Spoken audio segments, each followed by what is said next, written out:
అందరికీ నమస్కారం. కొత్త కథలోకి స్వాగతం. ఈ కథ పేరు అమ్మ నువ్వు నాకొద్దు. రచన పావని నిర్మల ప్రభావతి గారు. యువ మాసపత్రికలో 1965లో ప్రచురింపబడింది. చదువుతున్నది దేవి. మేడ 2వ అంతస్తు గది కిటికీలో నుంచి కిందకి చూశాడు హరి.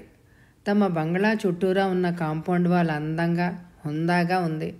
గేట్లో నుంచి రాగానే నేరుగా సిమెంటు చెప్టాకి ఇరువైపులా ఉన్న రకరకాల పూల మొక్కలు విరగబూసి బంగ్లాకే వింత సోయగాన్ని పంచిపెడుతున్నాయి. కుడిపక్కగా ఉన్న ఫౌంటైన్ గెరగరా తిరుగుతూ నీళ్లు చిమ్ముతోంది.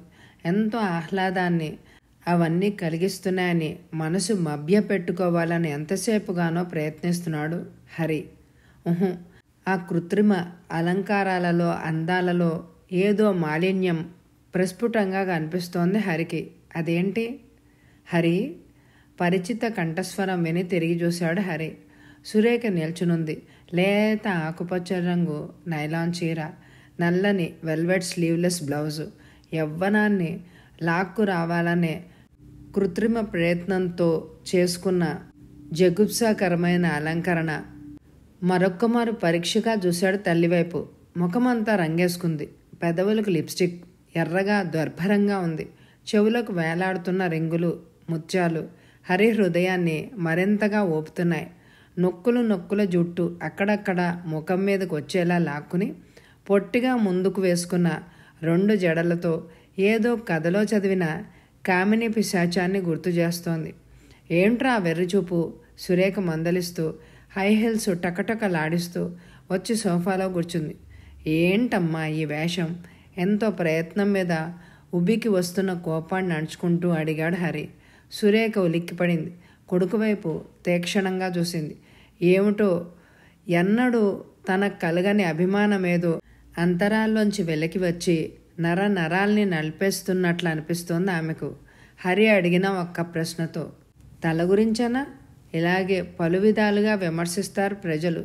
మంత్రులును దేశ నాయకులను విమర్శించడం లేదంటావా? అవన్నీ లెక్క చేసుకుంటే ఎలా బాబు?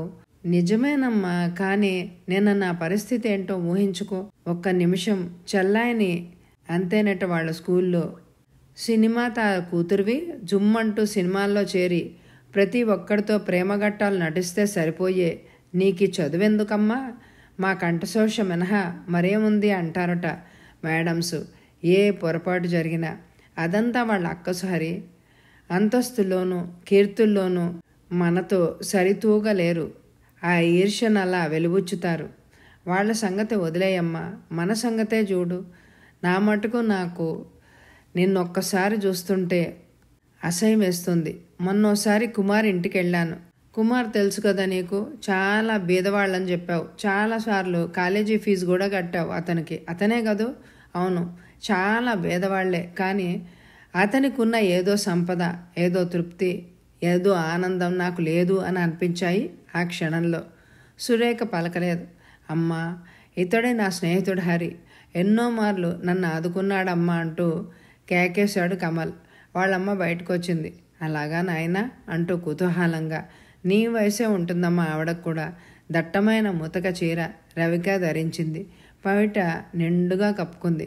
గట్టిగా చుట్టిన జుట్టుముడితో, నుదుటి మీద పెద్ద బొట్టుతో ఆమెను అలా నా వైపు చూస్తుంటే అమృతం వర్షించినట్టు అయిందమ్మా. ఎన్నో మార్లు నిన్ను చూస్తున్నాను. ఎప్పుడు చూసినా ఏమిటోగా ఉంటావు. సురేఖ చిన్నగా నవ్వబోయింది. కానీ ఎందుకో ఆ కంఠం నుంచి నవ్వు సరళంగా రాలేక ఏదో అడ్డుపడ్డట్టుగా ఆగిపోయింది. మెల్లిగా తనను తాను సంభాళించుకుంది. చూడు హరి, చిన్న వయసు, అనుభవం తక్కువ నీకు, ఆవేశం ఎక్కువే. నీకు గుర్తుందా? సరిగ్గా నీకు 8 ఏళ్ల వయసు ఉంటుంది. దారిద్ర్యంతో మగ్గిపోతున్న రోజులు అవి బాబు. నీకు బహుశా గుర్తులేదేమో, కానీ నాకు చాలా బాగా జ్ఞాపకం. కన్ను మూసినా తెరిచినా ఈనాడు ఆ పీడ కలలు లాంటి దృశ్యాలే కనిపిస్తాయి. ఒక్కోసారి నాకు గుండె జబ్బుతో మీ నాన్న చనిపోయారు. నువ్వు, నీ చెల్లెలు, నేను. చుట్టూరా దారిద్ర్యపు గాఢాంధకారం. బంధువులెవరూ పట్టెడన్నం పెట్టలేదు. ఎన్ని రోజులు పస్తున్నామో, ఎంతటి నికృష్టపు జీవితాన్ని అనుభవించామో తెలుసా? హరి మాట్లాడలేదు. ఎలాగో అదృష్టం వరించింది. నా అందాన్ని ఎరగా వేశాను. నటనా చాతుర్యం చూపాను. బంతిని తన్నినట్టు పైకొచ్చాను. మీకు నాకు ఏ లోటు లేకుండా జీవితం ఆనందంగా గడిచిపోయేలాగా వసతి ఏర్పరిచాను. దారిద్ర్యపు ఛాయ కూడా మన మీద సోకకుండా చూస్తున్నాను. అందుకు ఈ వేషం వేస్తే తప్పే ఉందిరా. అదే నీ పొరపాటమ్మా. దారిద్ర్యాన్ని తరమగలిగావు, కానీ శాశ్వతమైన మాలిన్యాన్ని నీకు మాకు కూడా పట్టించావు. పోనీ ఇప్పుడు నువ్వు కోరిన స్థితికి వచ్చాం కదా, ఇంకా నీ వేషం ఏమిటి చెప్పు. సురేఖ దిమ్మరపోయింది. ఏమని చెప్పాలి అనేదే సమస్య అయింది. చూడు బాబు, హరి, సిరి, కీర్తి రెండు మనం కోరినప్పుడు వచ్చేవి కావు. అవి వస్తున్నప్పుడు పిచ్చి కారణాలు చెప్పుకొని నిరాకరించడం అవివేకం. ఎలాగో ఒక మార్గంలోకి అడుగెట్టాం, అలాగే సాగుదాం. ఇప్పుడు నేనేం తప్పు చేస్తున్నానని నీ బాధ? కళా సాధన చేస్తున్నాను, కళామ తల్లికి సేవ చేస్తున్నాను అంటే నీకు ఈ మార్గమే బాగుంటుంది అని అంటావు.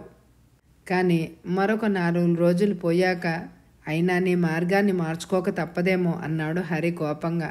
అంటే ఎంతో శ్రమపడినా నువ్వెప్పుడు నీ అసలు వయసు దాచలేకుండా ఉన్నావమ్మా. మరికొన్ని రోజులు జరిగాక నిర్మాతలు, ప్రేక్షకులు కూడా ఆ మాట నీ ముందే చెప్పేస్తారు. అమ్మా, ఎందుకు ఈ శుష్క వాదన? ఎంత దారిద్ర్యంలో మగ్గినా ఆనాడు నీకున్న గౌరవం వేరు. ఎంత పేరు ప్రతిష్టలు సంపాదించినా ఈనాడు నీ మీద అందరూ నిలుపుతున్న దృష్టి వేరు. నీ తల్లి ఫలానా అంటూ నలుగురు నన్ను చూపిస్తూ ఉంటే నన్ను నేను చంపుకోవాలి అని అనిపిస్తోందమ్మా. సురేఖ పలకలేదు. ఒకప్పుడు మా అమ్మ పేరు సుబ్బలక్ష్మమ్మ అని చెప్పుకునేవాడిని గర్వంగా. ఇప్పుడు సురేఖ అనబోతుంటే తడబడిపోతున్నాను. ఒకప్పుడు వయసుకు తగ్గ నీ అలంకరణ చూసి చనువుగా నీ ఒడిలోకి పరిగెత్తుకొని వచ్చేవాడిని. ఇప్పుడెందుకో నిన్ను పరీక్షగా చూడాలంటేనే భయమేస్తోందమ్మా. చాలే వెదవాగుడు నువ్వు. కాలేజీ టైం కావస్తోంది, కారు రెడీగా ఉంది, వెళ్ళు హరి, నాకు షూటింగ్ ఒకటి ఉంది. సురేఖ కాఠిన్యాన్ని అరుపు తెచ్చుకుంటూ లేచి నిల్చుంది. అమ్మా! హరి అరుపు రూమ్లో ప్రతిధ్వనించింది. నేను వెళ్ళను, అంతేకాదు ఇంకా ఒక్క క్షణం కూడా ఇక్కడ ఉండను, నేను వెళ్ళిపోతున్నాను అన్నాడు. ఎక్కడికి? గాబరాగా అడిగింది సురేఖ. ఎక్కడికో, ప్రశాంతమైన ప్రకృతి, తల్లి ఒళ్ళోకి వెళ్ళిపోతాను. తన శీల సంపదతో, తన వయోరూప లక్షణాలతో బిడ్డలను తన ఎదలో దాచుకొని రక్షించగల నీ తల్లి ఏనాడో చచ్చిపోయింది. ఇప్పుడున్న అమ్మ డబ్బు సంపాదించే ఒక యంత్రం. ఆ డబ్బుతో పాటు తన బిడ్డకు అప్రదిష్ట, అవమానాలు సమానంగా పంచేస్తున్న ఒక కృత్రిమమైన యవ్వన రాశి. ఈ అమ్మ నాకొద్దు. అమ్మా, నువ్వు నాకొద్దు. హరి గబగబా మేడమెట్లు దిగి పరిగెత్తాడు. సురేఖ వారిద్దామనుకుని ఒక్క అడుగు ముందుకేసింది. కానీ ఏ బలవత్తర శక్తు ఆమె నోరు పెకలనివ్వలేదు. ఎదురుగా నిలువుటద్దంలో కనిపించిన తన ప్రతిబింబాన్ని చూసి కలవరపడింది సురేఖ. నెరసిన జుట్టు ముడితో, ముడతలు పడ్డ ముఖంతో, కళావిహీనమైన వృద్ధాప్యంలో అడుగెట్టిన సుబ్బలక్ష్మమ్మ రూపం తన 2 జడలకేసి, చెవుల రింగులకేసి, అన్నిటికంటే ఎక్కువగా తను ధరించిన బట్టలకేసి వేలు చూపిస్తూ విరగబడి నవ్వుతోంది అద్దంలో. గమనిక: ఈ రచనలోని పాత్రలు, కథా వస్తువు కేవలం కల్పితాలు. రచయిత.